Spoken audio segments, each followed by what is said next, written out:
Good evening, students. Our next topic is air circuit breaker. Air circuit breaker क्या होता है कि कोई भी इलेक्ट्रिकल कंपोनेंट, उसमें एक फिक्स्ड कांटेक्ट होता है, एक मूविंग कांटेक्ट होता है.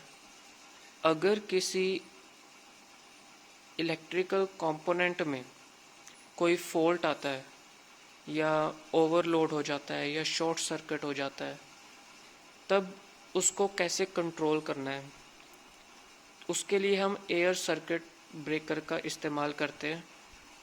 और एयर सर्किट ब्रेकर को हम एयर ब्लास्ट सर्किट ब्रेकर भी बोलते हैं. ठीक है. एयर सर्किट ब्रेकर को हम एयर ब्लास्ट सर्किट ब्रेकर भी बोलते हैं. ठीक है.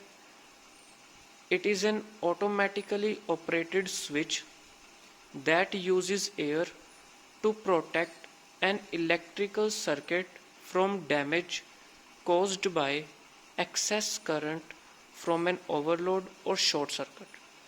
ये एक ऑटोमेटिकली इसको ऑपरेट किया जाता है और जब भी किसी इलेक्ट्रिकल सर्किट में कोई डैमेज आता है या ज़्यादा करंट हो जाने से, ओवरलोड होने की वजह से, शॉर्ट सर्किट की वजह से जब कोई डैमेज आता है, तब हम एयर सर्किट ब्रेकर में एयर का यूज़ करते हैं ताकि उसको हम कंट्रोल कर सकें.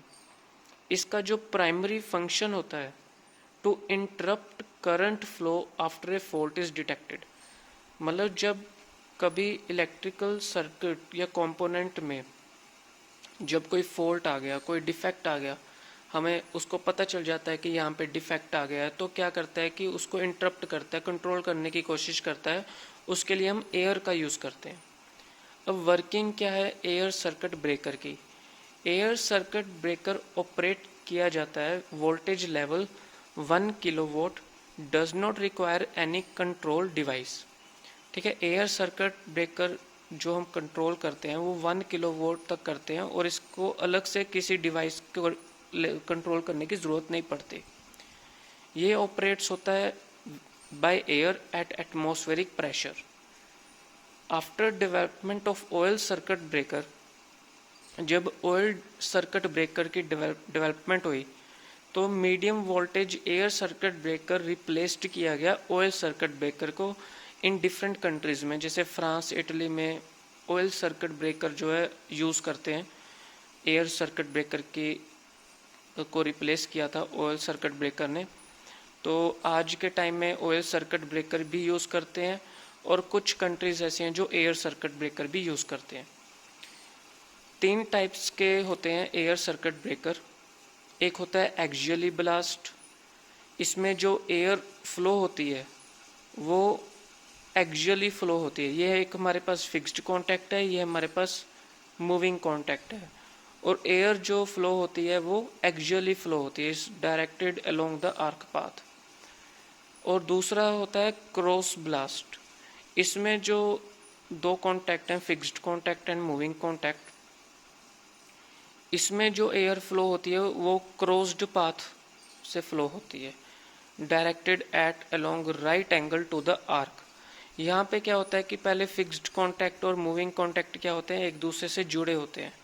जैसे ही ओवरलोड होता है या शॉर्ट सर्किट होता है तो यहाँ पे स्प्रिंग एक्शन होता है. स्प्रिंग क्या करता है कि वो पुश करता है फिक्स्ड कॉन्टैक्ट और मूविंग कॉन्टैक्ट को, ये उनको दूर करता है फिक्स्ड कॉन्टैक्ट और मूविंग कॉन्टैक्ट को, क्योंकि यहाँ पे एयर जब फ्लो होगी तो यहाँ पे आर्क प्रोड्यूस होती है. तो स्प्रिंग एक्शन की वजह से ये फिक्स्ड कॉन्टैक्ट और मूविंग कॉन्टैक्ट जो है दूर होते हैं. ये हम डिटेल में वर्किंग में पढ़ेंगे डायग्राम में. इसमें सिर्फ मैं आपको यही बताना चाहता हूँ कि क्रॉस्ड ब्लास्ट का ये होता है कि जो इसकी एयर फ्लो होती है वो क्रॉस्ड पाथ फ्लो करती है, यहाँ से फ्लो होती है. नेक्स्ट होता है हमारे पास रेडियल और डबल ब्लास्ट. इसमें भी क्या है, यहाँ पे एक फिक्स्ड कॉन्टैक्ट है और यहाँ पे एक मूविंग कॉन्टैक्ट है. इसमें जो एयर फ्लो होती है वो रेडियली फ्लो होती है, ऐसे ऐसे रेडियली एयर फ्लो होती है. इसको हम रेडियल और डबल ब्लास्ट बोलते हैं. फिर उसके बाद अब हम डायग्राम पे आते हैं. ये जो डायग्राम है ये axial flow air circuit breaker है. इसमें क्या होता है कि ये हमारे पास एयर रेजरवायर लगा हुआ है और यहाँ पे एयर वॉल्व है, ठीक है। और ये हमारे पास आर्किंग चैम्बर है, ये जो हमारे पास है आर्किंग चैम्बर है। और यहाँ पे हमारे पास फिक्स्ड कॉन्टैक्ट है और ये हमारे पास मूविंग कॉन्टैक्ट है, ठीक है। और यहाँ पे जब ओवरलोड हो जाता है, शॉर्ट सर्किट हो जाता है या कोई डिफेक्ट आ जाता है, तो क्या होता है कि एयर रेजरवायर जो है वो एयर वॉल्व के थ्रू हाई प्रेशर एयर जो है यहाँ से पास होते हैं, ये वॉल्व जो है ओपन हो जाती है। जब यहाँ पे कोई डिफेक्ट आता है, ओवरलोड होता है, शॉर्ट सर्किट होता है, तो ये अपने आप ही इसको ऑटोमेटिकली डिटेक्ट कर लेता है और एयर जो है यहाँ से पास होती है। फिर क्या होता है कि इन दोनों के बीच इस तरह से एक गैप आ जाता है, ठीक है। यहाँ पे क्या प्रोड्यूस होगी, आर्क प्रोड्यूस होती है। और आर्क प्रोड्यूस होती है तो एयर जो है यहाँ पे फिल हो जाएगी, एयर यहाँ पे फिल हो जाएगी। अब एयर कितनी फिल हुई है उसकी कोई लेंथ होगी, हो सकता है कि इतनी एयर फिल हो या इससे ज़्यादा फिल हो, तो उसकी कोई लेंथ होगी, उसका कोई क्रॉस सेक्शन होगा, ठीक है। तो जब यहाँ पे एयर फिल होगी तो ये ऑटोमेटिकली यहाँ पे सीरीज आइसोलेटर लगा हुआ है। सीरीज आइसोलेटर का काम क्या होता है कि जो वोल्टेज होती है उसको रेगुलेट करता है कि कितनी वोल्टेज है, तो यहाँ पे सीरीज रेगुलेटर हम लगाते हैं, ठीक है। और यहाँ पे स्प्रिंग एक्शन लगा होता है, तो यहाँ पे कितनी लेंथ से आर्क प्रोड्यूस हो रही है, कितनी एयर यहाँ पे, कितना ये एक दूसरे से दूर जा रहे हैं या इतना कितना क्रॉस सेक्शन हो रहा है इनमें। तो जैसे हमने ओम्स लॉ में भी पढ़ा है कि आर जो है वो डायरेक्टली प्रोपोर्शन टू एल होता है और आर जो होता है वो इन्वर्सली प्रोपोर्शन टू 1/एरिया होता है। अगर यहाँ पे एरिया कम है, अगर ये एरिया कम है तो रेजिस्टेंस ज़्यादा है, ठीक है। अगर एरिया ज़्यादा है तो रेजिस्टेंस कम है। तो ये हम इसके इस माध्यम से देखेंगे कि कितना रेजिस्टेंस यहाँ पे आ रहा है, ठीक है। तो इसको हम बोलते हैं axial flow air circuit breaker. फिर से मैं आपको रिपीट करा देता हूँ कि यहाँ पे जब कोई डिफ़ॉल्ट आता है तो फिक्स्ड कॉन्टैक्ट, मूविंग कॉन्टैक्ट क्या है, एक दूसरे से दूर जाते हैं और जो ये डिटेक्ट होता है ये अपने आप ही ऑटोमेटिकली डिटेक्ट कर लेता है। और यहाँ पे एयर जो है हाई प्रेशर के साथ एयर वॉल्व जब ओपन हो जाती है तो यहाँ पे फिल हो जाती है। और जब यहाँ पे फिल होती है तो स्प्रिंग लगे होते हैं, इसको हम एक तरह से पिस्टन बोलते हैं, पिस्टन को यहाँ से पुश करता है। और जब यहाँ से पुश करता है तो ये सीरीज आइसोलेटर जो है हमें भी बताता है कि कितनी वोल्टेज जो है यहाँ पे रेगुलेट हो रही है, कितनी आ रही है। तो इसको हम बोलते हैं air circuit breaker. Faulty condition क्या होता है, open air valve to release high pressure air to overcome arc.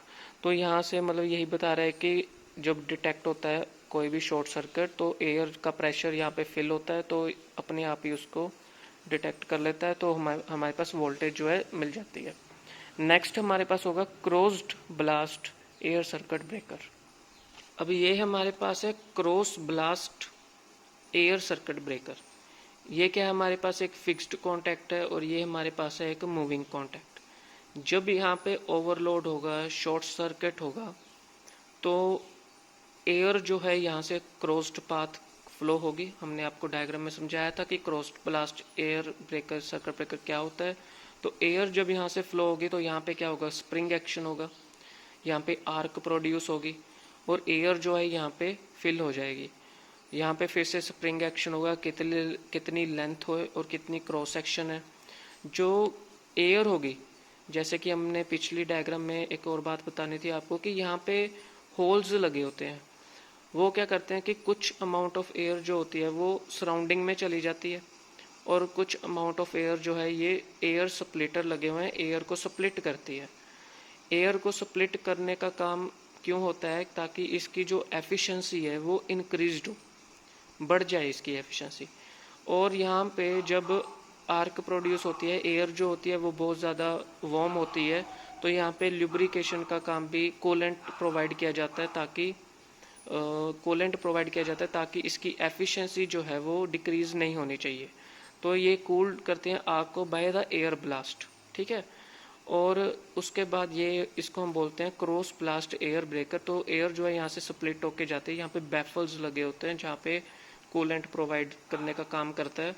तो एयर स्प्लिटर क्यों लगाया जाता है? ताकि इसकी एफिशिएंसी जो है इंक्रीज हो सके। लास्ट हमारे पास है रेडियल ब्लास्ट एयर ब्रेकर।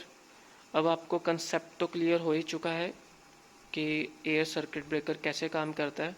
तो यहाँ पे भी क्या है, एक फिक्स्ड कॉन्टैक्ट है, एक मूविंग कॉन्टैक्ट है, दोनों यहाँ पे, और एयर जो है यहाँ से भी फ्लो हो रही है और यहाँ से भी फ्लो हो रही है। तो जब यहाँ पे कोई ओवरलोड होता है, शॉर्ट सर्किट होता है, तो एयर जो है रेडियली यहाँ पे फ्लो होती है, ठीक है।